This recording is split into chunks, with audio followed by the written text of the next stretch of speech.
A report out of the Zaporizhzhia sector this week deserves more attention than a single headline can give it, because buried inside a fairly routine battlefield update is a story about how modern infantry war is actually being fought along this stretch of the front, and about why a plan built for propaganda ended up producing one of the more unusual prisoner hauls of the summer.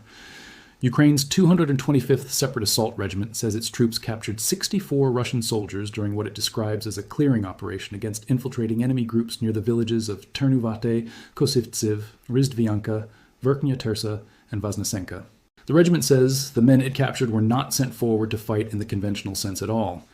According to the unit's own account, these Russian soldiers had been ordered to slip behind Ukrainian lines quietly, avoid combat entirely, hunt for the crews operating Ukrainian reconnaissance and strike drones, gather whatever intelligence they could on troop positions, and, when the moment was right, raise Russian flags over patches of ground so that footage could circulate claiming those villages had fallen. Instead of pulling off that mission, the men ended up prisoners of war, all 64 of them, swept up by Ukrainian forces before they could complete any part of what they were sent to do. The regiment has not said precisely when the captures took place, only that they resulted from operations across those 5 named settlements, and that framing matters, because it tells us this was not one clean ambush on one day, but a rolling series of engagements against small dispersed groups over what appears to have been an extended stretch of time. Let's start with what this tactic actually is, because understanding it is the key to understanding why the story is significant. Over the past 2 years, Russian forces along multiple sections of the front, and especially in the Zaporizhzhia and Donetsk directions, have leaned increasingly on what analysts often call small infantry infiltration tactics. Instead of massing armor and mechanized columns for a frontal assault, which Ukrainian drone reconnaissance and precision fires have made extremely costly, Russian commanders have shifted toward sending small teams, sometimes just 2 or 3 men, sometimes slightly larger squads, on foot through wooded tree lines, drainage ditches, irrigation canals, and gaps in Ukrainian coverage. The goal of these teams varies. Some are meant to identify weak points in Ukrainian defenses ahead of a larger push. Some are meant to plant explosives or booby traps behind the line. Some are meant to harass logistics and resupply routes. And as this report makes clear, some are sent specifically to manufacture the appearance of territorial gains, because a video of a Russian flag being planted in a Ukrainian village travels much further on state media and on Telegram channels than a dry map update ever could, regardless of whether the flag stays up for 5 minutes or 5 hours before Ukrainian forces retake the position. This is worth sitting with for a moment because it tells you something about how this war is being fought on the level of narrative as much as on the level of terrain.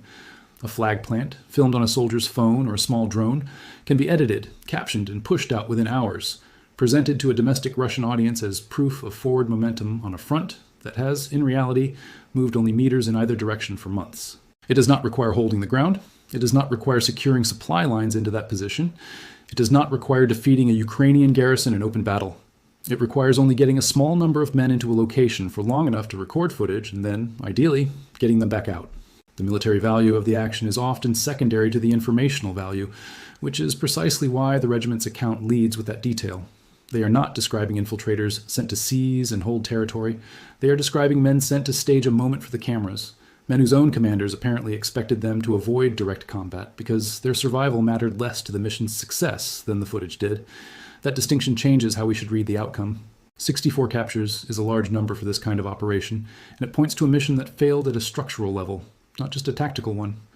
If these men were told explicitly to avoid engagement, that means they were, by design, lightly equipped for a firefight, moving in small groups without the kind of support that would let them break contact and withdraw under pressure. Once Ukrainian forces detected them, whether through drone surveillance, thermal imaging, ground sensors, or old-fashioned patrols, these infiltrators had limited options. They could not call in artillery support without giving away their position, and the position of any others still moving toward their objectives. They could not maneuver aggressively without violating the very order that sent them out in the first place.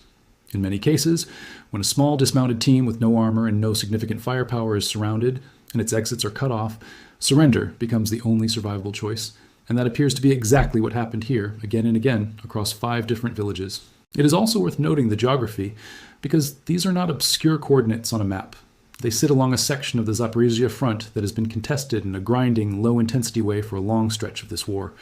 Ternuvate, Kosivtsiv, Rizdvianka, Verkhnya Tersa, and Vaznesenka sit in the belt of villages south and southeast of the regional capital, in the zone where Ukrainian defensive lines have held largely static for extended periods, punctuated by exactly this kind of infiltration attempt rather than large armored pushes. This is a landscape of open agricultural fields cut by tree lines and irrigation channels, terrain that, on one hand, offers infiltrating infantry cover to move unseen for short stretches, and on the other hand, offers almost no protection once they are spotted, because there is nowhere to go that isn't visible from multiple angles to an opponent who controls the air above with drones. It is a landscape that punishes exactly the kind of small, unsupported infiltration Russia has been relying on, and this operation appears to be a demonstration of that punishment in a fairly stark form. Now, 64 prisoners from a single regiment's clearing operation is a meaningful number, and it is worth placing it in context against how prisoner exchanges and prisoner counts have generally worked across this conflict.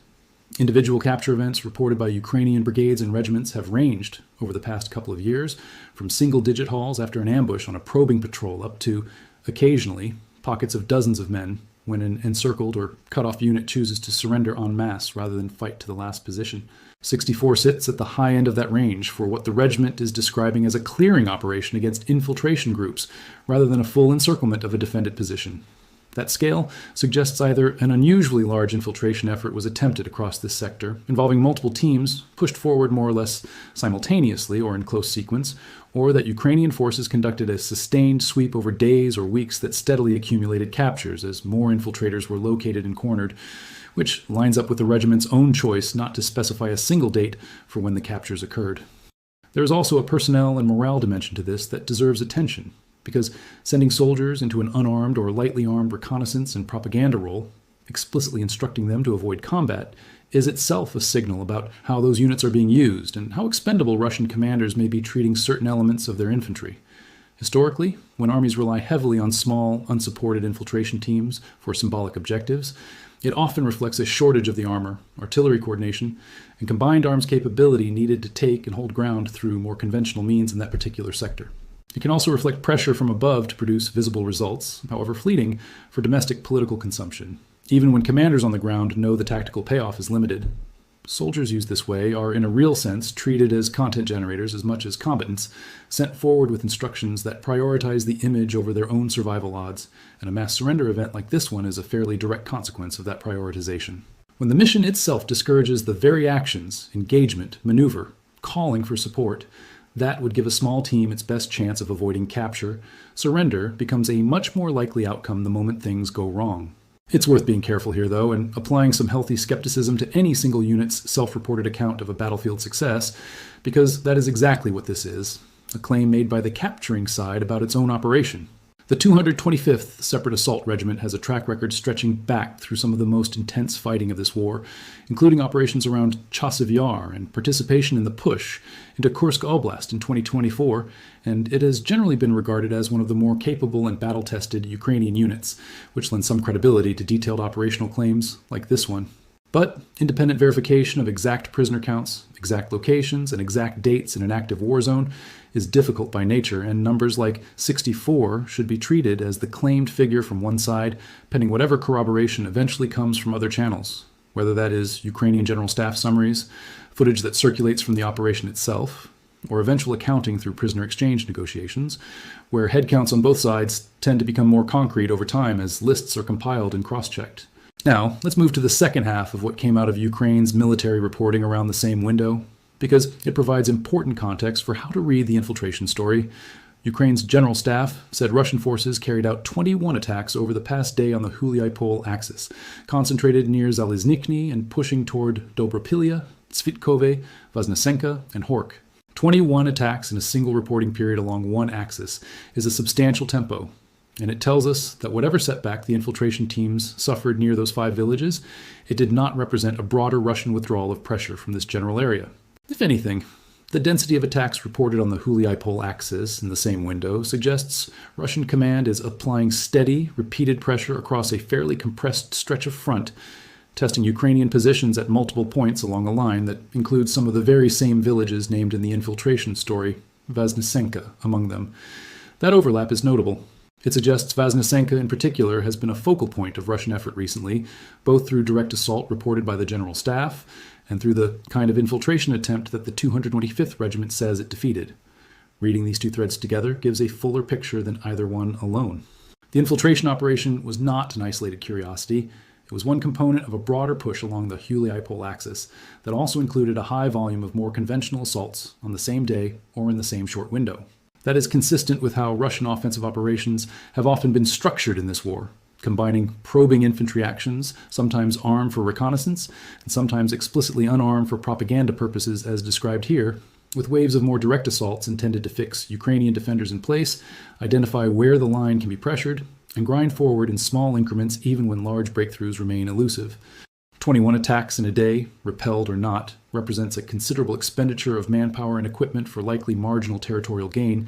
and it is the kind of tempo that, sustained over weeks, produces the grinding attritional character that has defined so much of the fighting in this general region since Russian offensive operations there intensified. Separately, Ukrainian forces reported repelling one Russian attempt to advance near Shcherbaki on the Orikhiv axis, which sits somewhat to the west of the Huli-Pol sector. A single repelled attack is, on its own, a much smaller data point than 21 attacks elsewhere, but it is still worth noting because it indicates Russian pressure along the broader Zaporizhzhia front line is not confined to just one axis. Orikhiv has been one of the more consistently contested directions in this region, going back to the early stages of Ukraine's 2023 counteroffensive, when it served as a jumping-off point for attempts to push south toward Tokmak and eventually toward the coast. That this axis is still seeing Russian probing attacks, even at a much lower daily tempo than Huli-Poli, suggests Russian command continues to view the broader Zaporizhzhia direction as an active front requiring pressure on multiple points rather than a single axis of main effort, likely intended to prevent Ukrainian forces from concentrating reserves too heavily at any one location by keeping several sectors simultaneously contested. Taken together, what we are looking at is a snapshot of a front line that remains highly active despite not producing dramatic territorial shifts that would show up clearly on a strategic map. 21 attacks on one axis, one repelled attack on another, and a multi-day infiltration operation that ended with dozens of prisoners rather than a single flag successfully raised and broadcast, all describe a version of this war that has become less about sweeping offensives and more about a constant low-altitude churn of small unit actions, artillery duels, drone strikes, and probing attacks that individually mean little but cumulatively shape how much pressure each side can sustain over the following weeks and months. This is attritional warfare in a fairly literal sense, and prisoner counts, attack counts, and repelled assault tallies are some of the clearest indicators we get of how that attrition is distributing itself, even when the front line on a map barely moves. There's another angle worth exploring here, and it concerns what this specific infiltration failure might mean for how Russian forces adjust, or fail to adjust, their tactics going forward. If a unit's leadership is directing troops to prioritize video-worthy flag plants over combat effectiveness, and that approach results in the wholesale capture of dozens of men without apparently inflicting significant Ukrainian casualties in return, there are really two possible institutional responses. One is that commanders further up the chain treat this as an acceptable cost, because the informational value of even a handful of successful flag-raising videos obtained elsewhere along a broader front on a given week may be judged worth the loss of men who were, in the eyes of planners, further removed from the front line, always a lower priority resource than tanks, artillery pieces, or more experienced assault troops. The other possible response is that this kind of mass capture becomes a cautionary case study within Russian units operating nearby, prompting adjustments to how infiltration missions are planned, perhaps with smaller teams, different routes, better coordination with drone reconnaissance to avoid detection, or clearer criteria for aborting a mission once contact appears imminent. Which of those two responses actually happens is difficult to know from outside, and it may vary considerably from unit to unit, depending on the quality of leadership and the pressure those commanders are themselves under from higher headquarters to produce results. What we can say with more confidence is that Ukrainian forces along this section of the line appear to have developed a fairly effective detection and response capability against this specific style of infiltration, given the scale of the capture event described. That capability likely rests heavily on persistent drone surveillance, both fixed-wing and multi-rotor systems flying standing patrols over likely infiltration routes, combined with rapid reaction teams positioned to close off escape routes once infiltrators are spotted and probably supported by a network of ground sensors, local intelligence, and simply a defensive posture built around the assumption that this is exactly the kind of attack Russian forces will keep attempting in this terrain. A result like 64 captures does not happen by accident. It reflects a defensive system that has been built, tested, and refined specifically to counter this tactic, which in turn tells us something about how much this style of Russian infiltration has become a recurring expected feature of operations along this stretch of front rather than a novel surprise. It is also useful to think about the prisoner of war dimension of this story in its own right, separate from the tactical analysis, Because 64 additional Russian prisoners is not a small administrative footnote. It has consequences that ripple outward into how this war's human cost gets managed. Ukraine has, throughout this conflict, treated prisoner exchanges as an important, if often slow and difficult mechanism for bringing its own captured soldiers home. And every additional Russian prisoner in Ukrainian custody adds to the pool of people available for negotiation in future exchange rounds. The scale of this particular capture event, if confirmed and processed through official channels, could feed into upcoming exchange negotiations, though the timeline for such things has historically been unpredictable and dependent on broader diplomatic conditions well beyond any single battlefield event. It is also a reminder that despite how mechanized, remote, and drone-dominated modern warfare in this conflict has become, with strikes launched from kilometers away against targets identified through video feeds, the war still fundamentally comes down to human beings on the ground. Men who are captured, who surrender, who are marched off the battlefield alive rather than killed, and whose fates then become subject to the laws of war, international monitoring, and eventually, hopefully, exchange back to their own side. Stepping back further, this episode also offers a window into the broader propaganda dimension of this war, which has been present since its opening days, but has evolved considerably in its methods. Early in the full-scale invasion, claims of territorial control were often made through official government statements, Ministry of Defense briefings, and state television segments describing troop movements in fairly abstract terms. Over time, as smartphone footage, drone video, and social media distribution became central to how both sides communicate about the war, the currency of proof shifted toward visual evidence, a soldier holding a flag, a video geolocated to a specific building or intersection, a drone clip showing a moment of advance. This has created strong incentives on both sides, but particularly evident in cases like this one, to manufacture exactly that kind of visual moment, even when it does not correspond to a durable military gain. A flag planted for 30 seconds and then abandoned, or in this case, planted by soldiers who never even completed the mission because they were captured first, still represents an attempt to generate the raw material of information warfare. Footage that can be edited, captioned, and pushed through channels that reach domestic audiences far from the actual front line. Audiences who generally have no independent way to verify whether that village was actually secured, briefly occupied, or never controlled at all. Understanding this dynamic helps explain why Ukrainian forces and Ukrainian military reporting have increasingly emphasized not just repelling attacks, but specifically debunking or contextualizing these flag planting operations. Because failing to do so cedes ground in the parallel information war, even when the physical ground itself never actually changed hands. By publicizing that these particular infiltrators were captured before completing their mission,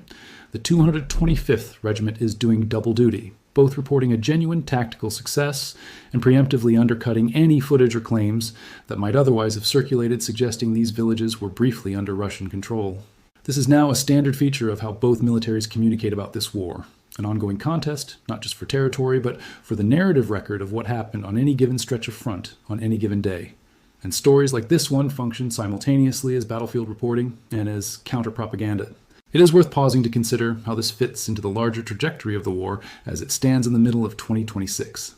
The front lines in the Zaporizhzhia region have not seen dramatic movement in either direction for a considerable stretch of time, with both sides largely locked into a war of attrition characterized by exactly the kind of small unit actions, artillery exchanges, and drone strikes described in this report. Large-scale offensive operations involving significant armored formations have become rarer and more costly for whichever side attempts them, given the density of drone surveillance and precision strike capability that both militaries now field, which has pushed tactics towards smaller, more dispersed formations, attempting to achieve incremental gains, or, as in this case, purely informational objectives. This is a meaningful shift from the character of fighting earlier in the war, when large mechanized pushes were more common, and it reflects lessons that both sides have absorbed about the vulnerability of concentrated forces to modern reconnaissance and strike systems. None of this means the war has become static or low stakes, quite the opposite. The persistence of 21 attacks in a single day on one axis alone demonstrates that Russian forces continue to commit substantial resources to offensive operations in this sector, even without dramatic breakthroughs to show for it. Each of those 21 attacks likely involved real casualties, real expenditure of ammunition and equipment, and real strain on the Ukrainian defenders who had to respond to each one.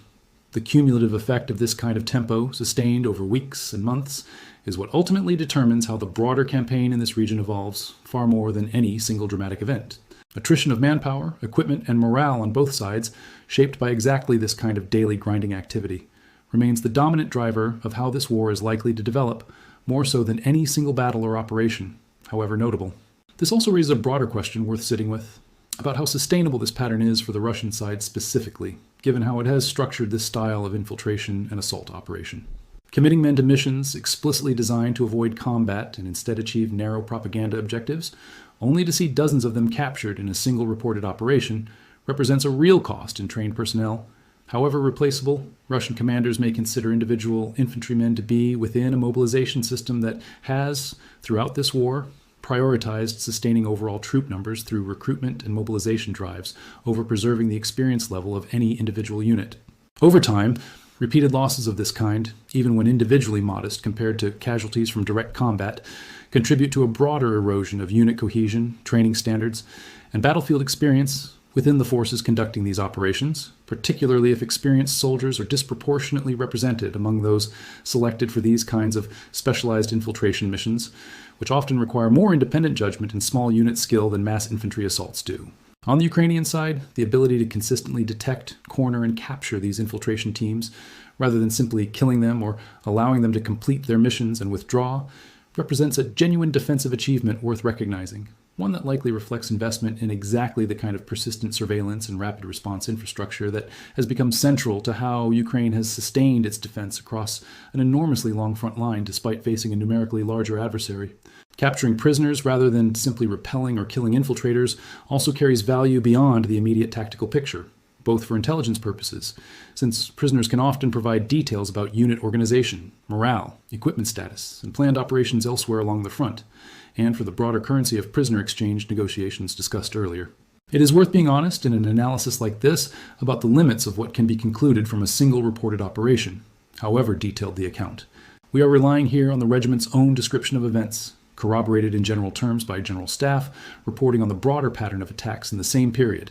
but without independent verification of the precise numbers, precise timeline, or precise circumstances of each individual capture. War reporting from any single unit involved in an active conflict inevitably reflects that unit's own perspective and incentives, and claims of this scale, 64 prisoners from what is described as a clearing operation rather than a set-piece battle, deserve to be treated as significant and credible given the reporting unit's track record, while also being held with appropriate caution until further corroboration emerges, whether through footage, independent confirmation, or eventual accounting during prisoner exchange processes. What we can say with confidence, drawing together everything in this report, is that the Zaporizhzhia front, and the Huliaipol and Orikhiv axes within it specifically, remain among the more consistently active sectors of this war, as it stands in mid to late July 2026. Russian forces continue to apply pressure through a combination of direct assaults, 21 in a single day on the Huliaipol axis alone, and specialized infiltration operations aimed at both territorial probing and propaganda generation, the kind described in the 225th Regiment's report.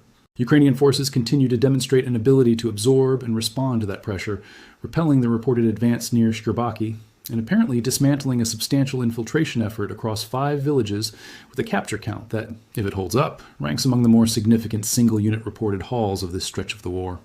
None of this changes the fundamental shape of the front line in dramatic fashion, but it adds to the accumulating picture of a war that continues to be fought with real intensity, real human cost on both sides,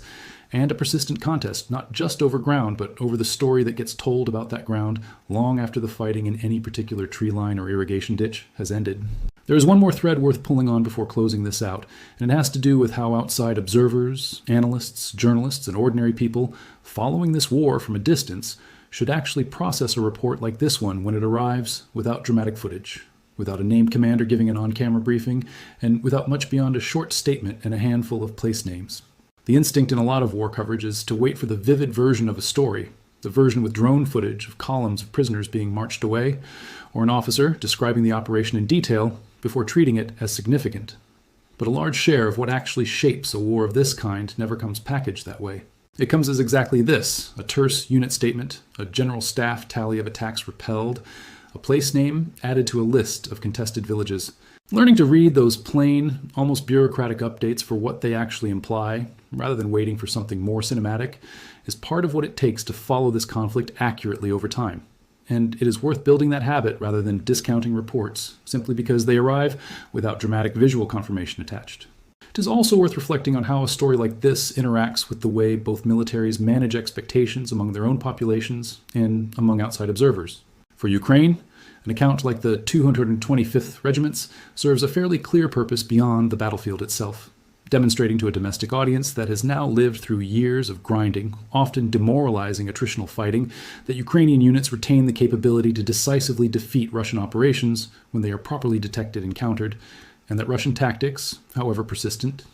are not automatically succeeding even in sectors that receive less international attention than flashpoints further north or around larger cities. For international audiences, following the war primarily through periodic updates rather than constant immersion, reports like this one function as data points that either confirm or complicate a broader narrative about how the war is trending, whether toward stalemate, toward gradual Russian gains, or toward a more genuinely contested equilibrium, where neither side is able to convert battlefield activity into meaningful territorial change. The reality, based on everything described here, probably sits closest to that last category,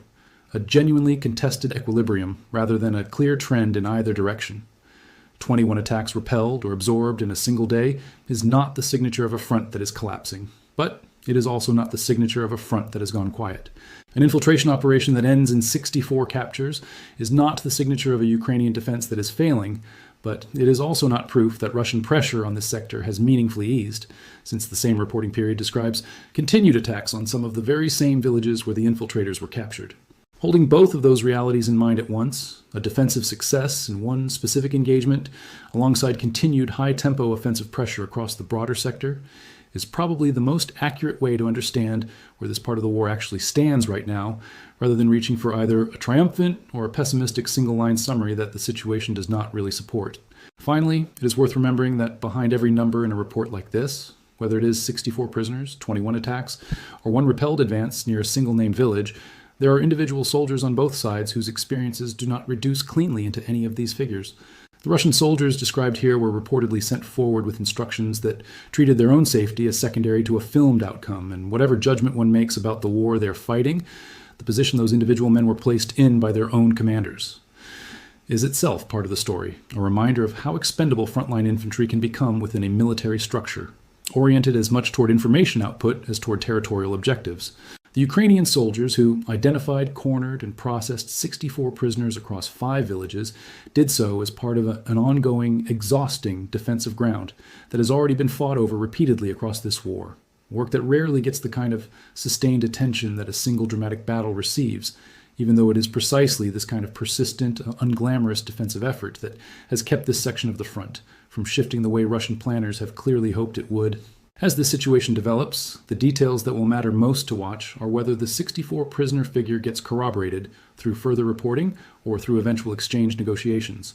whether the pattern of high-volume attacks on the Huliai-Pol axis continues, or whether this represents a peak in a shorter surge of activity, and whether Russian forces adjust their infiltration tactics in response to this apparent setback, or continue committing troops to similar missions elsewhere along the front. Each of those threads will tell us something further about how this sector of the war is likely to evolve in the weeks ahead, and each is worth continuing to follow closely as more information emerges from both official Ukrainian reporting and whatever independent verification eventually surfaces.